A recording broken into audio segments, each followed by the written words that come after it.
கிராமத்தின் வழியாக நடந்து சென்று கொண்டிருந்தார். அந்த கிராம மக்கள் தங்கள் வயல்களை பற்றி பெருமிதம் கொண்டனர். ஏனெனில் அவர்கள் ஒவ்வொரு ஆண்டும் சிறந்த விளைச்சலை பெற்றனர்.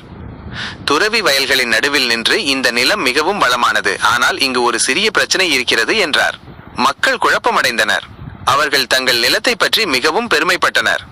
துறவி மேலும், இந்த நிலத்தில் நீங்கள் எதை விதைக்கிறீர்களோ அதுதான் பெருகும்.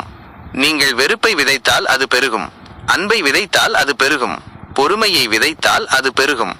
நீங்கள் ஞானத்தை விதைத்தால் அது பெருகும். நீங்கள் எதை அதிகமாக கொடுக்கிறீர்களோ அதுதான் உங்களுக்கு திரும்ப கிடைக்கும் என்றார். மக்கள் துறவியின் வார்த்தைகளை கேட்டு ஆச்சரியப்பட்டனர். அவர்கள் தங்கள் நிலத்தை பற்றி மட்டுமே யோசித்தார்கள், ஆனால் அவர்களின் வாழ்க்கையை பற்றி யோசிக்கவில்லை.